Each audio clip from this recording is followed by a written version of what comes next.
Ashutosh Srivastav here. Welcome to my channel. Today I'm going to talk about career after 12 with PCB. See, there is lot of field in which you can opt after 12th with PCB in physics, chemistry and biology. First of all, medical career is there in which MBBS, BDS, BOMS, BHMS and BMS like courses are there.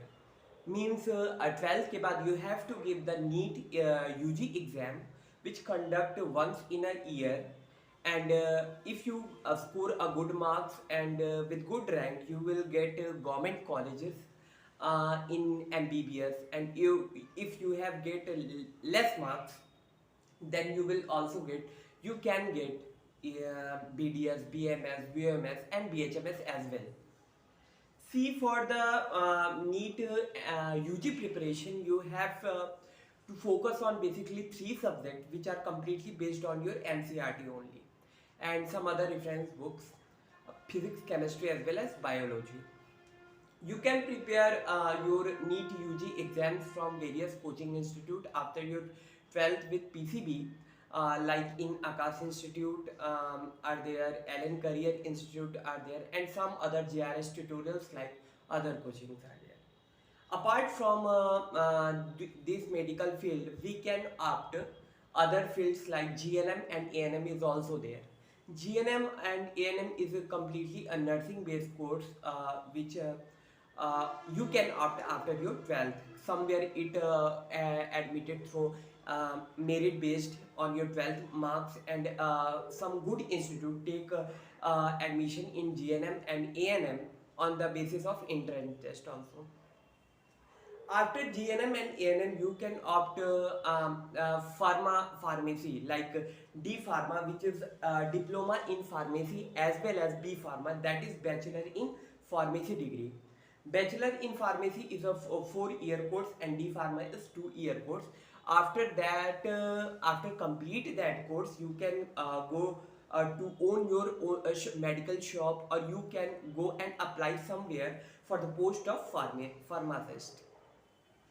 Apart from the B Pharma and D Pharma, you can join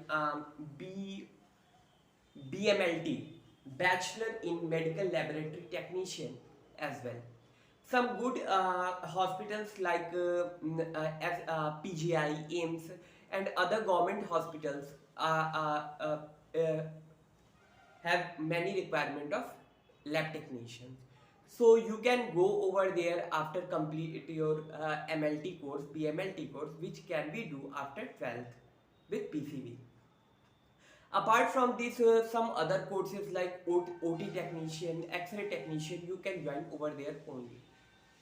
इस course को करने के बाद आप कहीं भी OT assistant की आपकी जॉब लग सकती है, एक्सरे टेक्नीशियन की जॉब लग सकती है. You can join over there.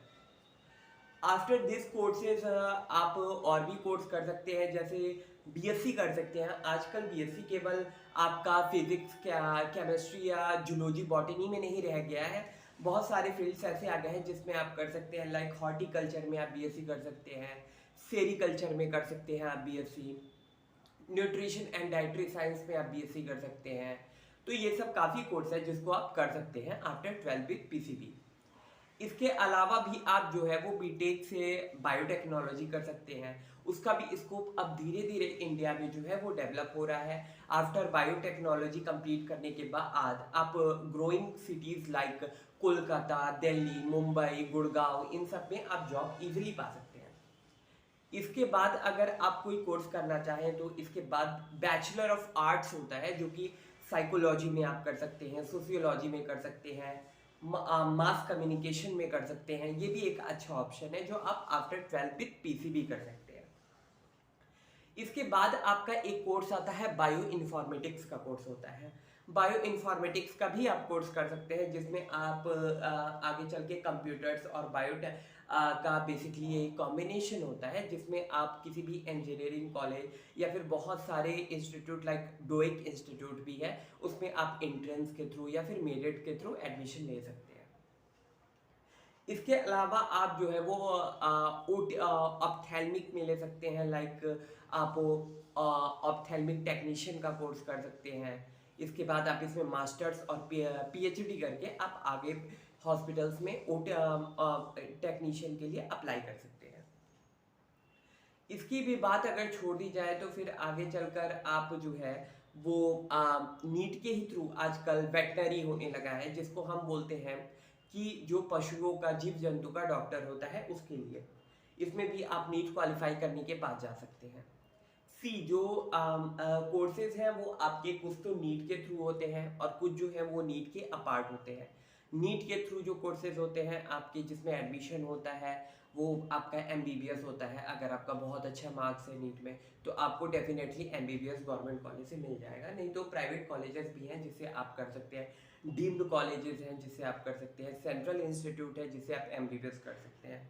उसके बाद अगर आपके मार्क्स थोड़े से कम रह जाते हैं तो फिर आप BDS ले सकते हैं।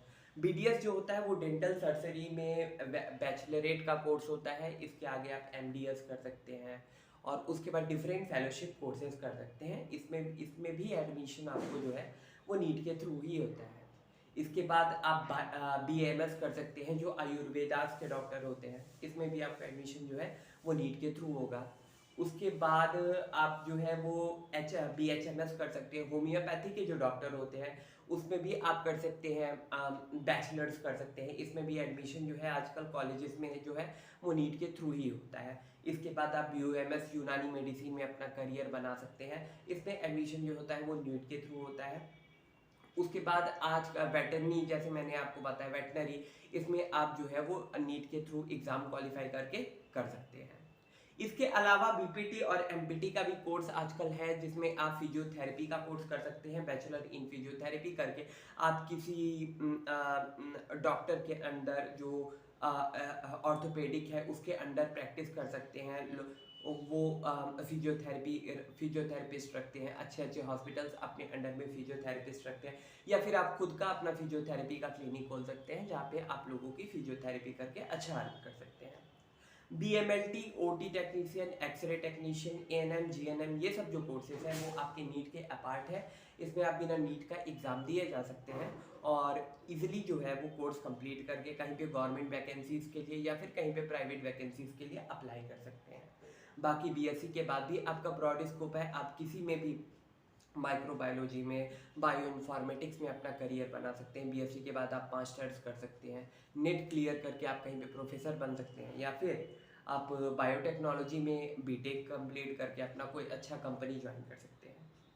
I think this would be helpful for you to choose your own career. Thank you. मैं आगे पोस्ट करूँगा नीट UG के प्रिपरेशन के लिए कि कौन सा कोचिंग सही होता है, कैसे पढ़ना चाहिए, एग्ज़ाम कितने देर का होता है, स्ट्रेटजी क्या होता है। Stay tuned. Thank you.